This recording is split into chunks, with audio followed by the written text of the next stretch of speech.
बता दें, खार्किव में रूसी सेना ने बड़े पैमाने पर नुकसान किया है। खार्किव शहर में 1143 इमारतों को नष्ट किया गया है, ये कहना है खार्किव के मेयर का। इसमें से 998 आवासीय भवन ध्वस्त किए हैं। खार्किव यूक्रेन का दूसरा सबसे बड़ा शहर है जहां रूसी सेना भयानक बमबारी कर रही है।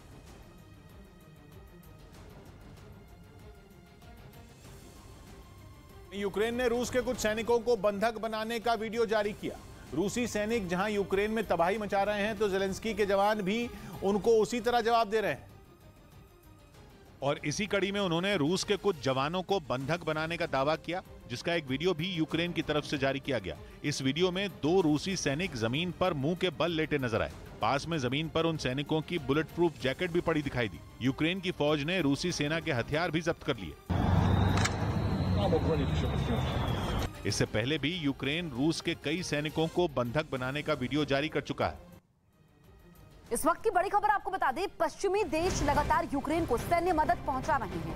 स्वीडन ने यूक्रेन को 5000 और टैंक रोधी हथियार दिए हैं। इससे पहले भी स्वीडन रूस के खिलाफ यूक्रेन की मदद कर चुका है। तो 5000 टैंक रोधी हथियार स्वीडन ने यूक्रेन को दिए हैं। यूक्रेन को लगातार देशों से मदद मिल रही है, सैन्य मदद मिल रही है, और अब इसमें स्वीडन ने एक बार फिर से मदद का हाथ बढ़ाया है। 5000 टैंक रोधी हथियार यूक्रेन को दिए हैं स्वीडन ने। वहीं जर्मनी ने भी यूक्रेन को मिसाइलें दी है जो यूक्रेन पहुंचने वाली है। जर्मनी के विदेश मंत्री ने कहा कि ये मिसाइलें सतह से हवा में मार करने वाली हैं।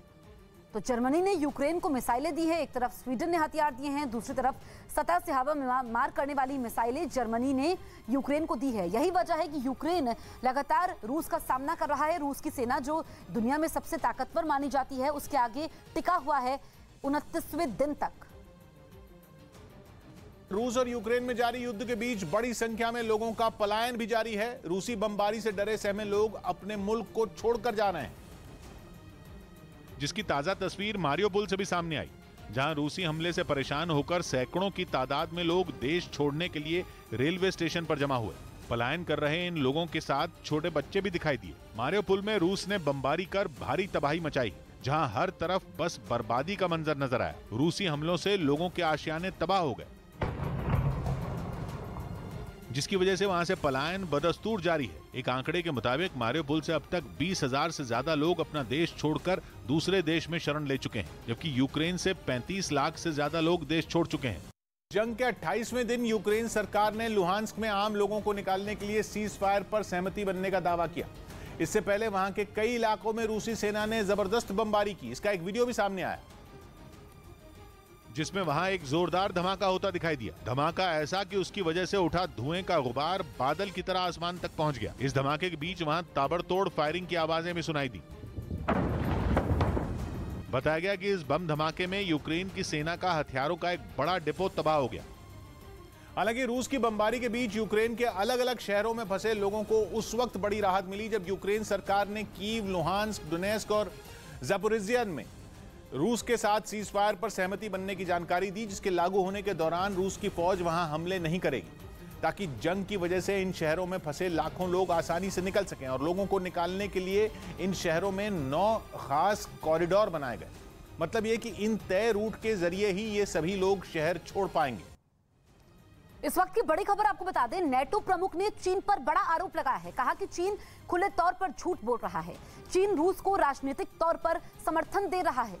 तो नेटो ने चीन पर झूठ बोलने का आरोप लगाया है। नेटो प्रमुख ने ये बड़ा बयान दिया है और ये कहा है कि खुले तौर पर समर्थन दे रहा है चीन रूस को, और राजनीतिक तौर पर भी समर्थन दे रहा है। एक और बड़ी खबर आपको बता दें, यूक्रेन के युद्ध में मासूम भी शिकार बन रहे हैं। इस युद्ध में अब तक 121 यूक्रेनी बच्चे मारे गए हैं, जबकि 167 बच्चे घायल हैं। रूसी सेना 24 फरवरी को यूक्रेन पर हमला बोला था। उसके बाद यूक्रेन के तमाम शहरों पर बमबारी हो रही है।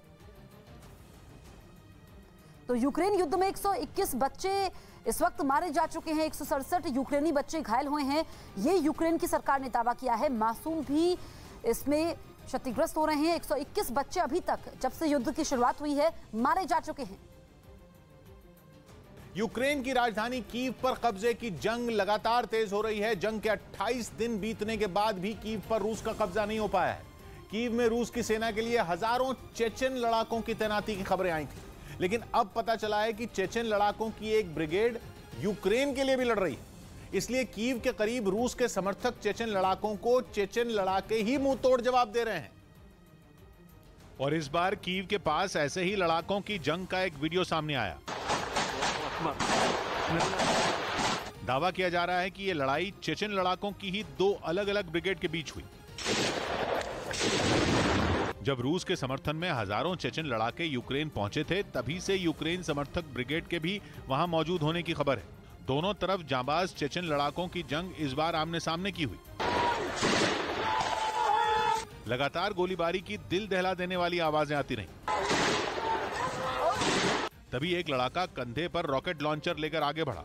उसने दुश्मन पर निशाना साधकर रॉकेट ही दाग दिया। यूक्रेन के समर्थक और विरोधी चेचन एक दूसरे को कड़ी टक्कर दे रहे हैं। खबर है कि रूस के समर्थक चेचन लड़ाकों से लड़ने के लिए यूक्रेन चेचन लड़ाकों का ही इस्तेमाल कर रहा है। वहीं रूस का प्रोपेगेंडा अरब देशों में फैलाने के लिए पुतिन के खासम खास रूस के चेचनिया इलाके के प्रमुख रमजान कादिरोव ने मोर्चा संभाल लिया। अमेरिका का प्रोपेगेंडा पश्चिमी देशों में छाया हुआ है। ऐसे में अरब के देशों को अपने पाले में लाने के लिए रमजान कादिरोव ने टेलीग्राम ऐप पर एक चैनल शुरू किया। रमजान कादिरोव पुतिन के वो वफादार सिपाही हैं जिन्होंने रूस को जिताने के लिए अपने खूंखार चेचन लड़ाकों की पूरी फौज यूक्रेन में उतारी हुई है। और उन चेचन लड़ाकों की जाबाजी की गाथा गढ़ने के लिए रमजान कादिरोव के लॉन्च किए Kadyrov news Arabic Telegram channel पर ऐसे वीडियो डाले गए कि लोग चेचन लड़ाकों की बहादुरी के आगे नतमस्तक हो जाएं। इनमें पहले वीडियो की शुरुआत ही भेड़ियों की गुर्राहट से हुई, जिसके जरिए चेचन स्पेशल फोर्स के लड़ाकों को भेड़ियों की तरह खूंखार दिखाया गया। और फिर बैकग्राउंड में ऐसा गाना बजा कि सुनने वाला देशभक्ति की धुन में रम जाए।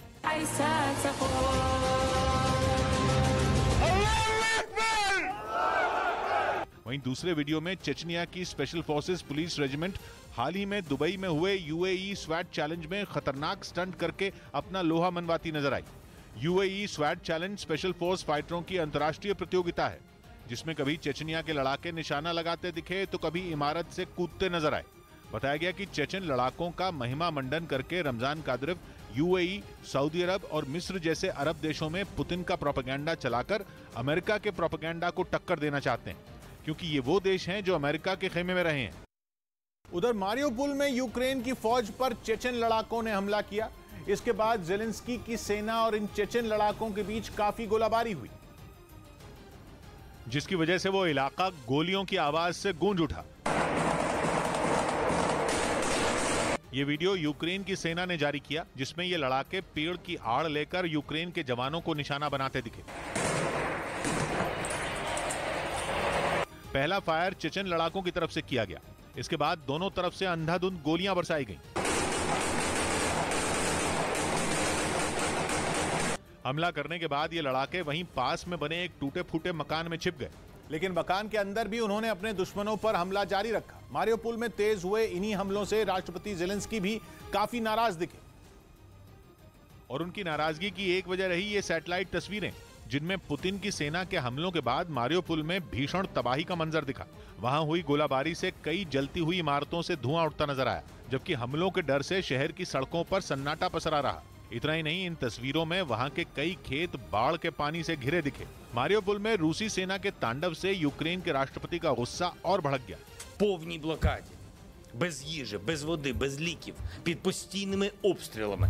इतना ही नहीं, यूक्रेन का दावा है कि बमबारी के बावजूद पुतिन की आर्मी अब तक मारियोपोल के बंदरगाह पर कब्जा जमाने में नाकाम रही।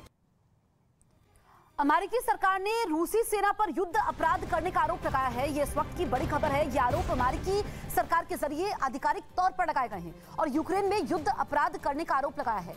तो अमेरिकी सरकार ने यह आरोप लगाया है। इस वक्त की सबसे बड़ी खबर, महायुद्ध ब्रेकिंग, हम आपको बता रहे हैं। अमेरिकी सरकार ने रूसी सेना पर युद्ध अपराध करने का आरोप लगाया है। अमेरिकी सरकार के जरिए आधिकारिक तौर पर लगाए गए हैं और यूक्रेन में युद्ध अपराध करने का आरोप लगाया गया है।